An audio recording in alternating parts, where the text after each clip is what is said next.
आज की हमारी कहानी है जादुई हीरे। पिछले एपिसोड में राम को ये पता चलता है कि पवन ने रत्नमाला की चोरी की थी। उससे पूछता है वो। तब पवन उसे एक साधु ने ये काम करने कहा था ऐसे कहता है। अपनी गलती पर माफी मांगता है वो। उसके बाद सारिका के पति को श्राप से मुक्त करने के लिए राम अपनी अधिक शक्तियों से भरी अंगूठी को पत्थर पर रखने पर उस पत्थर के बंधन से असली सारिका और उसके पति बाहर आते हैं। तब वो बहरूपिया सारिका नंदेश्वर को लेकर राम की नजरों के सामने से चली जाती है। वो देखकर सभी लोग चौंक जाते हैं और उसके बाद क्या होता है ये हम आज के एपिसोड में देखते हैं। जंगल से घर पहुंच जाते हैं राम, पवन और सारिका। घर पहुंचने के पश्चात सारिका के नजरों के सामने से ही उसके पति का अपहरण हुआ था। इस पर बहुत रोती है। भारता देवी उसे चुप करा रही थी। देखो बेटा, ऐसे उदास बैठे रहने से कुछ नहीं होगा। तुम्हारे पति को क्यों ले गई होगी इस बात का कोई तो अंदाजा होगा। जब तक वो पता नहीं चलता मेरा पोता भी कुछ नहीं कर सकता। हाँ सारिका, तुम दोनों हो कौन? और वो जो तुम्हारे पति को ले गई वो नकली सारिका थी कौन? उतने में लड्डू खा रहा पांडु ऐसे कहता है। बेचारी वो रो रही, इससे क्या पूछ रहे हो? तुम्हारे पास मैजिकल रिंग है और नई नई नेकलेस भी आई है ना, उससे देख लो और उनका पति लाकर दे दो, प्रॉब्लम सॉल्व। ये पांडु, तुम अपना काम करो ना, राम देख लेगा उसे क्या करना है। ऐसे पांडु को पवन चुप कराता है। तब पिंकी ऐसे कहती है। पांडु भैया ने जो कहा उसमें गलत क्या है? बेचारी वो उदास हो रही है इसीलिए ऐसे कहा। शक्तियाँ होने पर तकलीफ क्यों? देखो, शक्तियाँ हर चीज के लिए इस्तेमाल करेंगे तो जरूरत के वक्त वो काम नहीं करेंगी। वैसे भी इन्हें पत्थर के श्राप से मुक्त करने के लिए जिन शक्तियों को इस्तेमाल किया था वो व्यर्थ ही गईं, जिसकी वजह से किसी को लाभ ना होने के कारण नाश ही हुआ है। इसीलिए इस बार अपनी शक्तियों को बर्बाद नहीं करूंगा। जब तक हो सके दिमाग का इस्तेमाल करो, कुछ समझ ना आने पर ही शक्तियों का इस्तेमाल करेंगे। ऐसे राम कहता है। तब सारिका रोना रोक ही नहीं रही थी। तब राम सारिका से ऐसे कहता है। देखो सारिका, तुम्हारे पति को मैं बचा सकता हूँ, पहले ये रोना छोड़कर ये बताओ हुआ क्या है। ऐसे कहने पर सारिका सब कुछ बताना शुरू कर देती है। हमारा गांव यहाँ से 30 किलोमीटर की दूरी पर है। मेरे पति का परिवार हीरो के बिजनेस में था। मेरे ससुर जी के अंतिम वक्त पर उन्होंने अपने व्यापार को मेरे पति को और उनके छोटे भाई को सौंप दिया था। मेरा देवर बहुत लालची था। वो हीरो के व्यापार में लालच में आकर बहुत नीचे चला गया था। एक दिन हमारे घर आया। भैया, पापा ने जो मेरे हिस्से का हीरो का व्यापार मुझे दिया था उसमें काफी नुकसान हुआ है। अभी मेरे पास जीने का कोई मार्ग नहीं, इसीलिए आपके पास काम करके अपना परिवार संभालूंगा। अरे छोटू, मेरे नीचे काम करने का क्या मतलब? आओ, मेरे व्यापार को हम दोनों मिलकर करेंगे। मेरे साथ भी एक आदमी रहेगा तो व्यापार भी अच्छा चलेगा। उस बड़े हुए व्यापार में भी तुझे भी सहभाग दूंगा। ऐसे कहकर कोई आधार न रहने वाले भाई को सहारा देकर अपने व्यापार में पार्टनर बना लेता है। ऐसे बहुत समय तक दोनों भाई मिलकर अच्छे से व्यापार कर रहे थे। एक बार कुंतल वन से एक विदेशी हीरो का बिजनेसमैन आता है। वो ऐसे कहता है। देखो मेरे दोस्त, मेरे पास बहुत ही पुश्तैनी और बहुत ही कीमती हीरे हैं।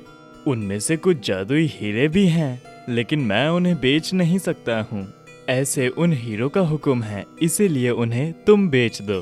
तुम्हें जो भी लाभ मिलेगा उसमें भाग कितना है तुम ही बताओ। वो सारा तुम ही लेकर मेरे हीरो को बेच दो ना मित्र। ऐसे बोलने पर नंदेश्वर ऐसे कहता है। ठीक है दोस्त, मैं इसे बेच दूंगा और इस पर लालच भी नहीं करूंगा। मिले हुए लाभ से 30% दे दो, वही काफी है। मेहनत तुम्हारी है, इसीलिए लाभ तुम ही ज्यादा रखो। मेरा क्या है, मैं तो सिर्फ मदद ही कर रहा हूँ ना। ऐसे नंद के कहने पर वो विदेशी व्यापारी बहुत खुश हो जाता है। अपने पास के हीरो को उसके पास छोड़कर जाता है। उसी दिन रात को एक दुष्ट तांत्रिक नंदेश्वर के घर आकर ऐसे कहता है। अरे ओ व्यापारी, मेरी दुष्ट देवता तुझसे हीरे चाहती है, उन्हें मेरे हवाले कर दो तुम।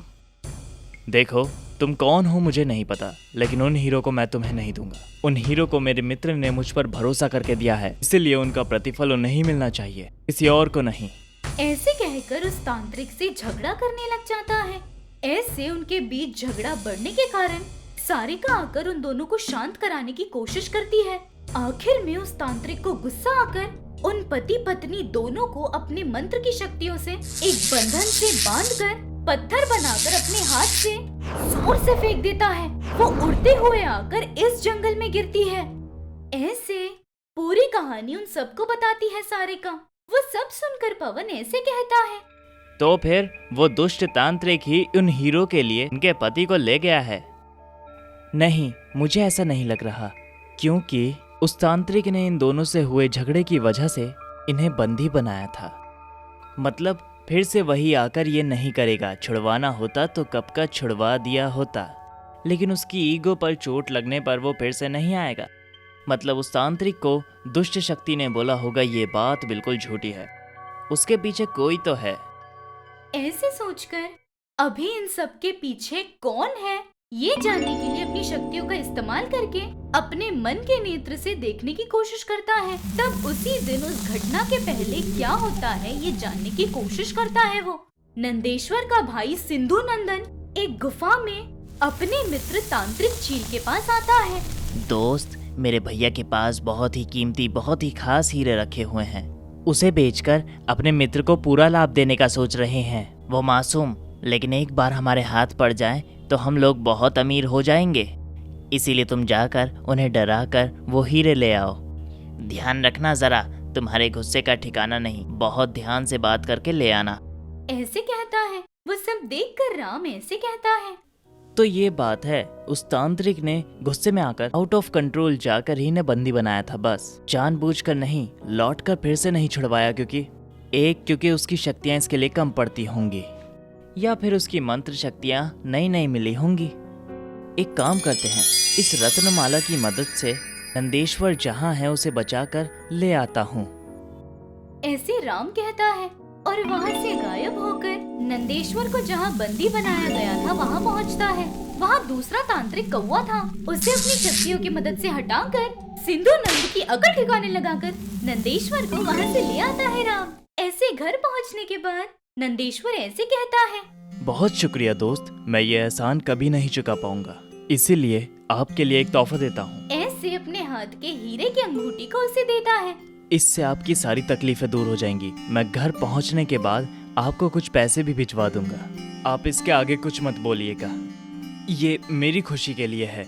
इतने सालों से इसी बंधन में रह गया था मैं, आखिरकार आपकी वजह से ही मुक्त हुआ हूँ, इसीलिए इस खुशी को आपके साथ बांट रहा हूँ।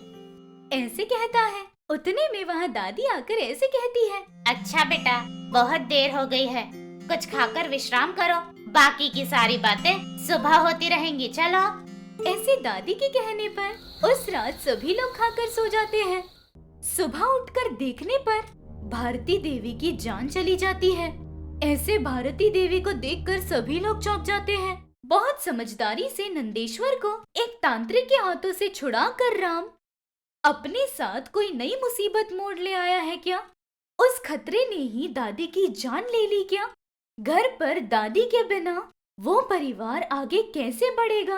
भारती देवी के मृत्यु का कोई और कारण था क्या? ये सारी बातें हम अगले एपिसोड में जानेंगे। अगर ये कहानी आपको पसंद आई तो हमारे चैनल को तुरंत सब्सक्राइब कीजिए। Thank you for watching.